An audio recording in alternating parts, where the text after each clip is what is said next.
Hey everybody, thanks so much for joining us right here on The Right View.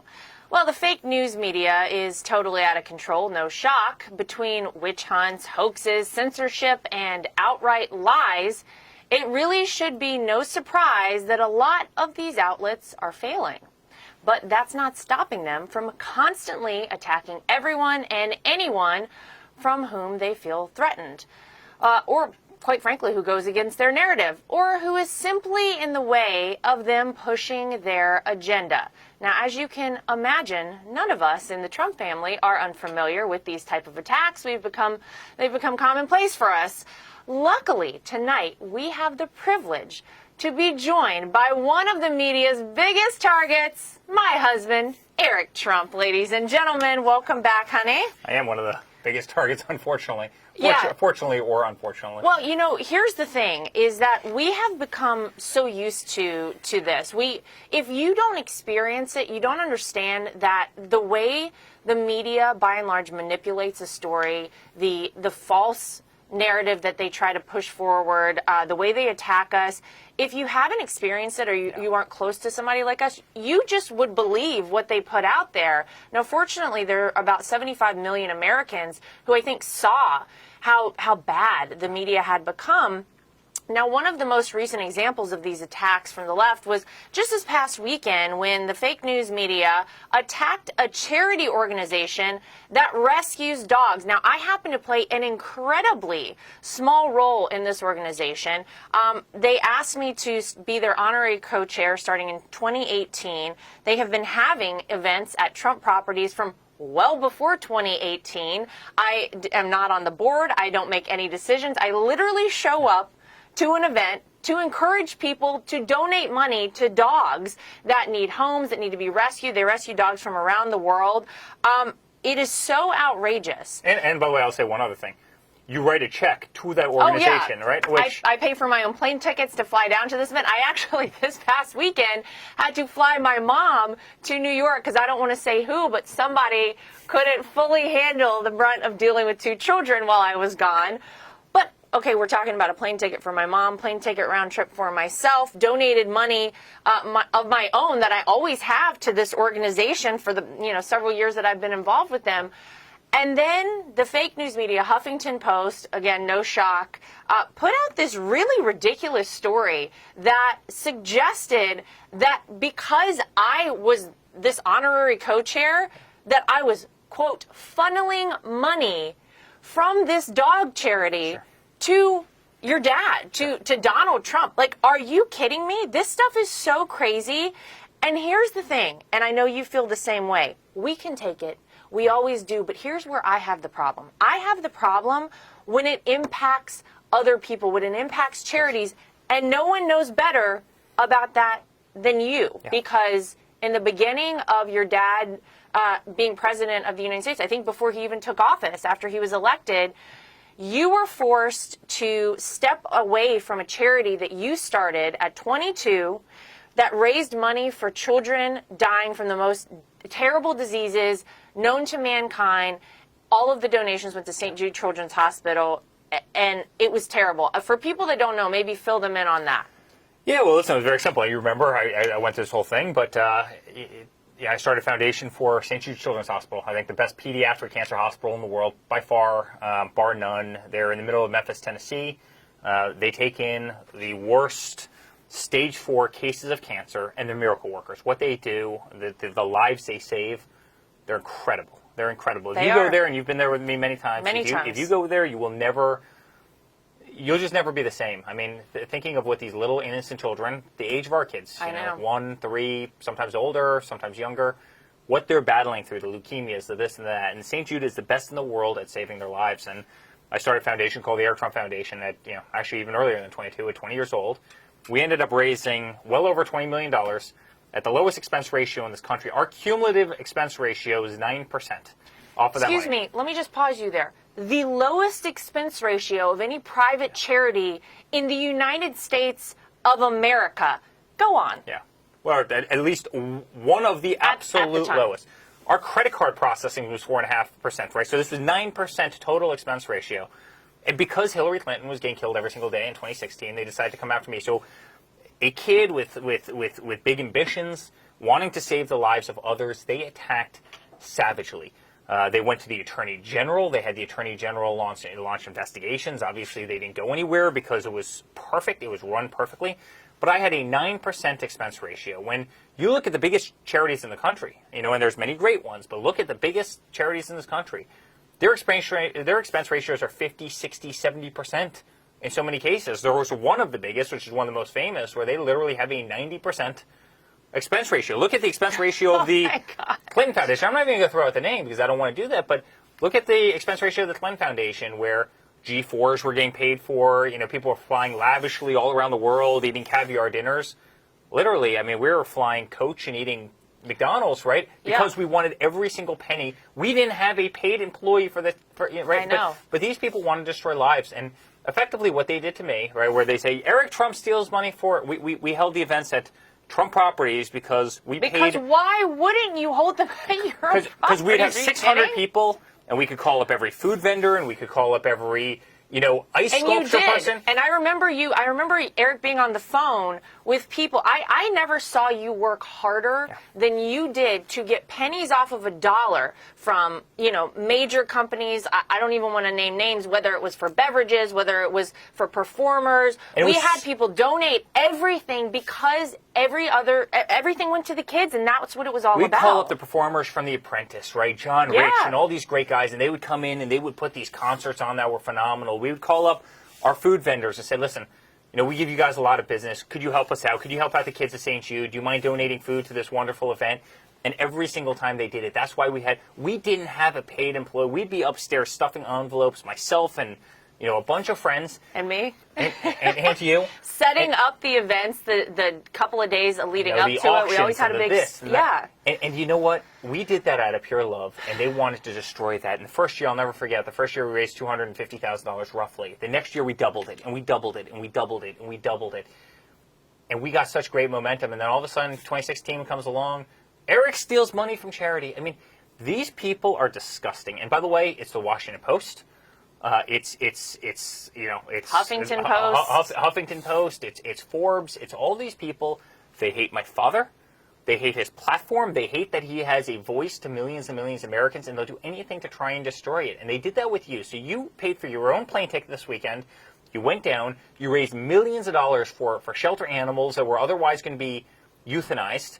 You made a big contribution of your own to the organization, quite frankly, anonymously, because that's who you are as a person.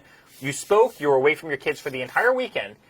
And then they'll come up with a story saying that, we profited off of it. And it's absolutely disgusting. It's who these people are. And you see what the Washington Post, did with the whole call with Georgia this week. Every single day they take a story and they manipulate it and they change it, and they'll reach out to quotes from 100 people. And by the way, so oftentimes I'll get the emails, hey, this guy just reached out to a quote from me. By the way, this is what I sent back. The Trumps are wonderful people. They work very hard. They're incredibly honest. Yeah, they don't print those quotes. And don't never have I ever seen one of those quotes in the paper. But they will print the nasty, negative stuff because they want to get Trump. And that's their MO. That's all they care about. The problem that I have here is that there's almost no retaliation for people like us, which is why we've decided, look, you could say whatever lies you want to say about us. We know who we are. The people we love and who are close to us know that we're good people. But once you become a public figure, you can no longer sue when people lie about you, on television, in the newspaper. The problem I have is the damage is done by these people, and they don't care. They don't care that they wrote lies. They don't care that there are thousands of dogs that might die at their hands because they hate Donald Trump so much that they would rather tarnish the image of this incredible charity. By the way, Big Dog Ranch Rescue happens to be the largest cage-free, no-kill shelter in the United States of America. The job that this organization does is above and beyond any charitable organization that rescues dogs, for which I have, been involved, that I've been involved with ever. And it was an honor to go down, but that's the problem, is it doesn't even matter now if they write a retraction. They don't care. No, but here's what happens. And look at the Mueller, look at witch hunt, look at Russia, look at all these things, right? Russia was a total hoax. It came out that was a total hoax. Mueller found absolutely nothing, right? I mean, they found out that it was a fake dossier, that it was paid for by Hillary, that it was paid for by other political operatives. And guess what? They don't write a retraction. They literally, there were people that won Pulitzer Prizes for their journalism writing about the Russia investigation, an investigation that was based on nonsense. Sort of like the Emmy winner, Andrew Cuomo. When do they give those back? When do they give those back? When do they apologize? And by the way, I can't tell you, honey, how many times you've seen it. How many times they've written there was an article by the Washington Post, right? The Washington Post is probably the worst of all, right? They've never written a single nice story about my father, and it's owned by Jeff Bezos and Amazon, and he hates my father because my father didn't believe in many of the kind of monopolistic things that they were doing. So every single day he hammers them. And you know it's really interesting. Every senator that will bow down to Jeff Bezos, he'll put on the front page, and they'll get these beautiful glowing articles, but yet a man who creates peace in the Middle East, and a man who cuts taxes, the largest taxes, and the person who has the lowest African-American unemployment, and the person who does the greatest with the stock markets, and the person who puts the most people to work. Fights for unborn children. And everything else that my father did, right? You know, rebuilds the military, takes care of our vets. They will bash him every single day because he's not in the pockets of the wealthiest business owners anywhere in the world. That's why they have... Jeff Bezos doesn't own the Washington Post because he likes journalism, that he thinks that the media is going to make him serious money. He owns a Washington Post for influence, so he can pick apart the people he doesn't like, and frankly, so he can control them. He knows that if any senator or any congressman votes against his interest, guess what? They'll be on the front page of the paper the next day, and they'll get absolutely pummeled because of it. And it's sickening that people don't see this. But the Washington Post did this article. I'll never forget it. My father happened to be in L.A., and I happened to be overseas somewhere. In fact, I think we were in the Caribbean together. It's like one of the few days that you and I have ever gone away. Wow. And there was an article that Eric Trump rubbed shoulders with local zoning officials in California. I'm in the Caribbean, and we're talking about 3,000 miles away. You know, while President Trump visits property, and I'm reading this on my phone, and it's literally one of the few times we do a little I know, I don't even remember when this happened. And sounds like a great trip. I hope sure I enough, enjoyed it. I write to to one of the writers of the story, who's just a terrible person. I mean, it's just terrible. I told him, I go, I'm not even in the state. I haven't been in the state at all. They don't care. I'm not on the trip. Excuse me, they don't care. When they do the retraction, that will be a front page story. When they do the retraction, if you're lucky, meaning the 1 in 100 times they'll actually do the retraction, you know where it ends up? It ends up on the dead last page. If you even get lucky and you even get a retraction, it doesn't matter. It ends up on the dead last page, and it's disgusting and it's sickening. And journalism in this country is truly, truly dead. There are laws in other countries, anti-slander laws, where if you post something that's that egregious, where, you know, he's rubbing shoulders with real estate officials while his father's in office, and I'm not even in the state, I'm not even in the country. There's libel laws in other countries. The UK, for example. In the US, you can't do anything about that. So they can say anything they want about you. They can take a charity and they can say that they paid Mar-a-Lago $250,000. Guess what? They didn't come close to paying Mar-a-Lago. It wasn't a third. Not even close. It wasn't a third of that amount that they paid. But they're happy to print this, and nothing can be done about it. And the media is sick. They're happy to kill dogs. They're happy to kill children. So I ended up giving away the foundation. I gave it to my best friends who now run the foundation. When I was raising literally $3-4 million a year for dying children. But that's the thing, is look, you would think that there could be something that brings us all together, that we can leave politics out of. My goodness, I don't know. Saving kids with cancer, rescuing dogs that are bound for euthanasia or abused beyond belief. You would think that there would be some things that would be off limits. There would be some things that would bring us together. And look, you and I have never taken a penny from a charity. In fact, I'm happy, and we don't talk about it when we do it, by the way, because we don't need the accolades, we don't need the acknowledgement. We do it because we like doing it, and it's the right thing to do, and it feels good. But the bottom line is, whether the Washington Post or the Huffington Post likes it or not, to have Eric Trump at your event, to have, you know, a Trump come to your event and speak, maybe it draws a few more people in. Maybe you can raise a little more money. I know that the Eric Trump Foundation certainly raised more money when you were in charge of it, when your name was on it, than it does now under its new name. And that's because, you know what, whether they like it or not, the name draws people in, and they'll donate more money to good causes. But these people are so obsessed with hating your dad, with hating everything that he's done. Is it really more important to have a political vendetta against somebody than to help kids with cancer? To them, yes. Than to help dogs? To them, yes, if you have an R behind your name. If you're a Republican, if I was a Democrat, honestly, I mean, how many kids, and I'm certainly not shooting my own horn, but how many kids at the age of 20 decide to, form an organization that... Zero, except Eric Trump. Literally, I married you. We donated an entire wing to St. Jude. It's the ICU and surgery center. The sickest children in the world, bar none, are in the surgery center that... It's the most cutting-edge ICU and surgical center in America and a for couple pediatrics. of young friends who received nothing, who put our blood, sweat, and tears into this, built this incredible surgery center at St. Jude for the sickest children in the world.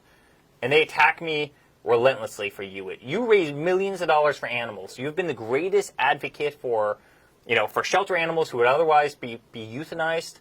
You've been so incredible, yet they'll come after you and they'll savagely attack you. And it's disgusting. It's only because you have an R after your name. They don't like you. They don't like my father.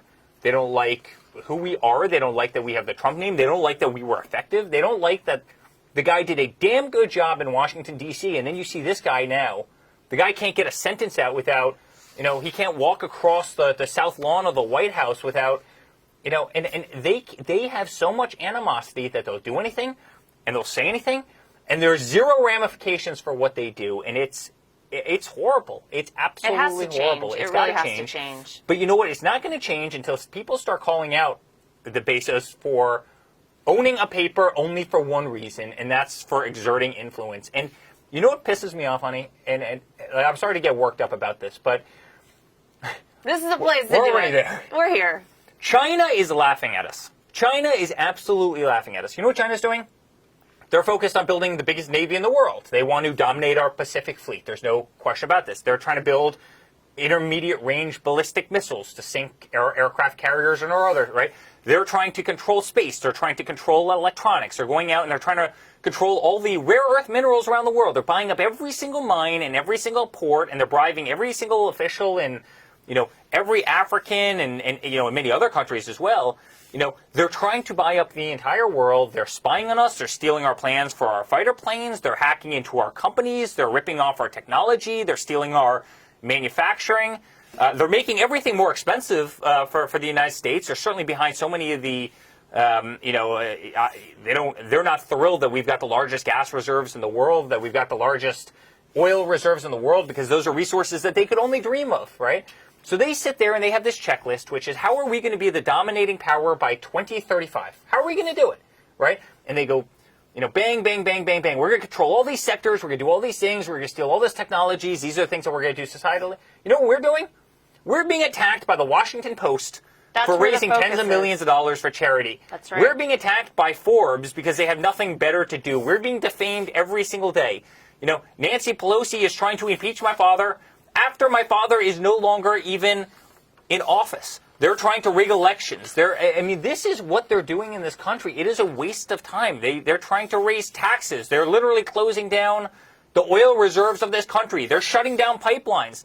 They're leaving the southern border, which has hundreds of miles of wall built because of my father, that was working impeccably. They'll have the wall slats sitting there like my phone is on the ground. Like on the ground. They have to put up 2 more slats of wall or 3 more slats of wall. They'll have 100 miles of wall going this way. They'll have 100 miles of wall going that way. And one missing. And they that's have on the one ground. little gap, and they'll order them, you immediately stop putting in that wall. They won't even let them close in that gap. These people are truly sick, and China is going to eat our lunch. If this is the attitude of this country, under the Biden administration, under the corrupt media, China will absolutely be eating our lunch. We don't stand a chance against them. We better get our priorities in line. We better get honest about the true issues of our country. We better have fair journalism, because that's what's supposed to separate us from these other, countries around the world, these other third world countries, these other places of communism that lack law and order. Yeah, they're called banana republics. That's what's supposed to separate us from them. And honestly, it's in many cases lately, we're not much different. We're not much different. Normally, we take a commercial break. But I feel like we're on such a roll here. I'm just going to roll right through this with my husband, Eric Trump, here joining us, if you've just joined. it came out yesterday, and you brought this up a few minutes ago, that there was an absolutely fabricated phone call between your dad and the Secretary of State in Georgia. And the Democrats, of course, pounced right on this. This is what allowed for the second impeachment hoax. It's really outrageous. Of course, Washington Post used an anonymous source that reported that your dad pressured the Georgia Secretary of State's chief investigator, Frances Watson, to, quote, find the fraud, promising that she would soon be a national hero. Now, outlets, of course, we know how this goes. One outlet posted, they all run behind it, and then nobody fact checks, nobody cares. All these outlets, ABC News, PBS, USA Today, CNN, all these outlets pick up the Washington Post story. They run articles with the fraudulent quote emblazoned in the headline, and now it comes out that it was all fake. Yeah, they made all of this up. They did not have the actual transcript of the phone call as it happened. They just picked apart pieces that they liked. Do you think they're going to be called out on this? Are there any ramifications for these folks? No, there's no ramifications for them, because if you're a public figure in this country, it's very tough to sue. It's very tough to sue for slander. I mean, the rules don't apply to you, and we have a First Amendment right in this country, and there's nothing more important. Meaning, the First Amendment is the First Amendment for a reason, right?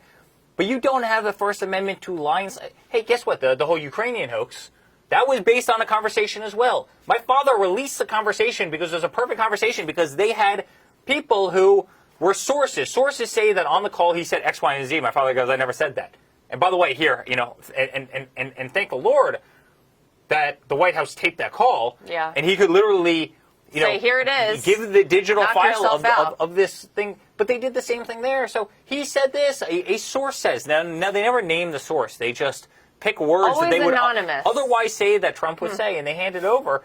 They spoon feed this. This is headline news every single day for the Washington Post and the New York Times and CNN and MSNBC, and they all run with it, and they're all distributed the same talking points. It's amazing when they talk about this. They all use the same. That's the highest form of treason. Seems like a coordinated effort, doesn't it? It seems a little bit like, well, you know what the Washington Post did, though? They were called out because the Wall Street Journal actually posted the full audio, and it very clearly shows that the story that the Washington Post ran was ridiculous. Now, all they did, the Washington Post, and this is all they do, and this is all they will ever do, is put at the top of the story a little like asterisk, some of this was misquoted. Well, the damage is done, and they don't care. They really don't care what they've done. They won't run that retraction on the same placement as the article was originally in, right? They won't do it. They'll stick it at the very, very back, or as you said, they'll put the little asterisk in there, and guess what? They got their clickbait, and that's all these people are looking for. That's right. They got their clickbait, and the damage is done. And they slandered a person who's a rival of a very wealthy guy, and that was exactly the intent of the person to do so, despite the fact that they'll sit back and they'll say, no, we really believe in journalistic integrity, and we do not make editorial decisions. This is what they always say. They have one goal in mind, and you see it over and over again. I mean, look at that writer in the New York Times who came to my father's defense. I forget what it was a couple weeks ago. He came to my father's defense and said, hey, he did a really good job. Guess what? The person was forced. Gone. The person was forced out of the New York Times. Immediately gone. It is so sad, and I think one of the things that I think my father did a great job of in office was actually, and frankly even before office and now out of office, is actually really teach America how dishonest journalism. He exposed them. Journalism is, and it's different journalism that we had 15 years ago, and 20 years ago, and certainly 30 or 40 years ago, where you might have one nighttime show. And you had an anchor, and they went, and they gave something that's fairly, but hey, listen, there's always probably a little skew to media. Now with the 24-hour, and by the way, on both sides, the 8 o'clock hour has to be more sensational than the 7 o'clock hour, and the 9 o'clock hour has to be more sensational than the 8 o'clock hour. And if you don't do it, you don't get the ratings. And if you don't get the ratings, you're going to lose your contract, and somebody else is going to fill that slot. And he creates a slippery slope of nonsense. I mean, look on Twitter, look on any of these social platforms now. It's read the headline and then actually go read the article. Most of the time, the headline is a total misrepresentation, but they're doing it because they want you to click on there, and they want to get your... And unfortunately, we're the largest targets of this in the world by far, bar none. And it's why they'll attack your charity, and it's why they'll try and destroy my ability to raise millions of dollars for dying children who frankly need the help. But let me ask you this. I thought, gosh, maybe I'm crazy. Wasn't the goal all along to get Donald Trump out of the White House? Wasn't the goal that we didn't want Donald Trump in charge of the country? Because don't forget what they said before your dad got elected. The stock market was going to crash. We were going to bankrupt America. We would be in endless wars. All the opposite of what ultimately happened when your dad became president. He exposed them all. He exposed the swamp. He was fighting back and fighting for the American people. So, gosh, I thought the goal was they were attacking your dad because they wanted to get him out of the White House. He's gone. In case nobody noticed, Joe Biden, and Joe probably didn't even notice himself, is president of the United States right now. So you got what you wanted, yet they are not focused now on the current occupant of the Oval Office of the White House. You know why? We have illegal immigration crises going on Joe our Biden southern is border. boring as shit. Let me just say it. That's why they're not. I hate to curse on a podcast, but that's why they're not focused on the guy. The guy can't get out a word. His policies suck. His policies are frankly anti-American, right? You see, he still hasn't talked to the press, and he's been in office for, I don't even know, 55, the longest 60 in days. 150-something years that a president hasn't had a press conference, and they don't want to put him on the stage. It's no different than why they were hiding the guy in his basement in Wilmington, Delaware. I mean, they don't want to put him out there. His policies stink. Oil prices, gas prices. Gas prices still going up, folks. Gas prices were $2.50 3 months ago. Yeah. Today they're $5.50. Literally, gas prices in this country have gone up by $3 in certain areas. It's insane. His policies suck. He's boring. They don't want to talk about it. And one other thing, honey, they're absolutely petrified of Donald Trump in 2022 because they know the Republicans are going to 24. No. They're petrified of him in 2022 because they know using his influence, right? We're going to take back the House. Because not only are we going to take back the House, so many of the people who were never really, kind of the rhino Republicans, they put themselves into retirement, and you're going to have a new crop of people come in who are even going to be stronger than the House you have. So not only will you have the House, but you're going to have a stronger House, right? So that's one thing.